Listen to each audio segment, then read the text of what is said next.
I don't really have a specific question, more like my intentions to up here to play with you, to maybe bring this conversation to where it's never been.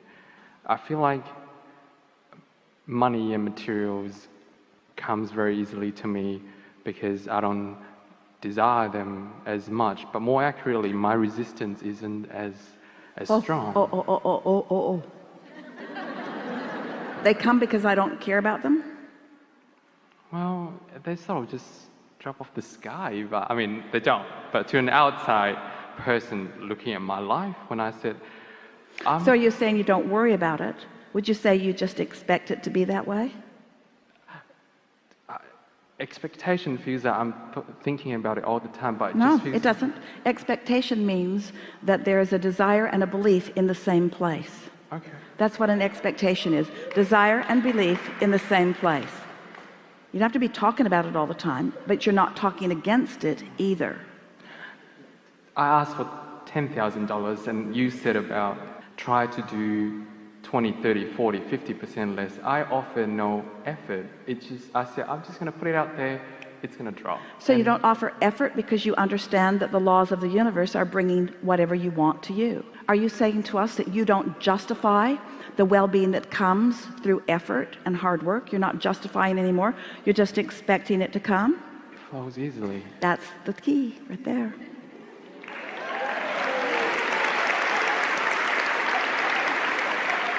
So how do you come to expect something that hasn't manifested? So you say, well, money isn't coming easy to me, and I'd like to be like that guy, I'd just like to expect it. But how do you expect something that hasn't been happening when you've been noticing what's been happening? What's the obvious answer? You have to notice a little less what's been happening. You have to stop taking score of what is. You have to find some way to put what is where it belongs. You have to put what is where it belongs in the past tense category. What is no longer matters, because what is does not have to continue to be the regurgitated active vibration. What is doesn't have to be the active vibration. What's wanted can be the active vibration. But what's the payoff for you? What are you going to focus on in order to stay focused on the vibrational reality rather than the manifested reality? How do you get yourself to focus forward instead of backwards? How do you stop looking at what is when what is so compelling?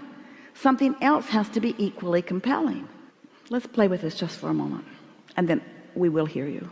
Please.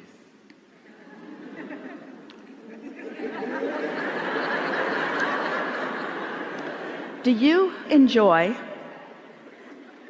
a feeling of clarity?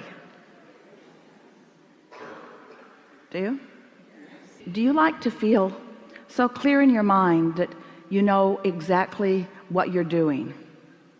You know, when you click into that, you know those moments in time when clarity is just so strong that it feels to you like you just can't get it wrong, at least not right now. Things are just really clicking for you. Is that something worth focusing on? And is it a condition or is it an unconditioned?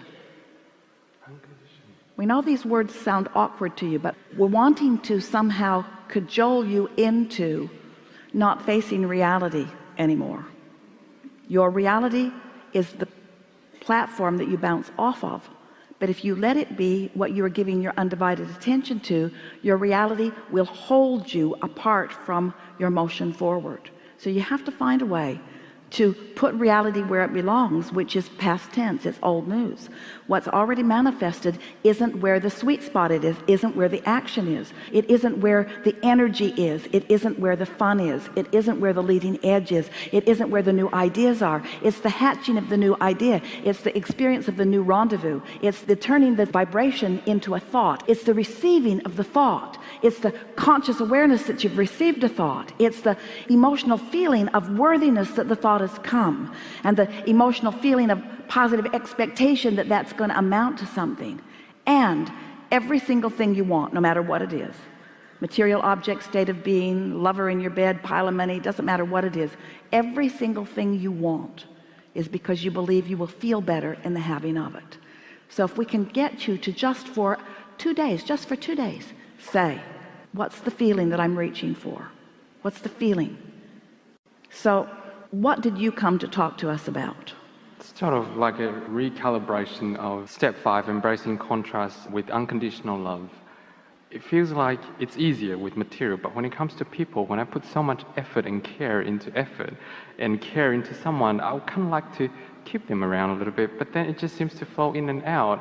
But when I don't care about material, I couldn't care. When they come in, they go, I just let them go. But when it comes to people... well, people are the trickiest thing of all, because they've got their own opinions about what they should be doing with their lives. It's just really annoying that they don't line up to serve you in the way they need to.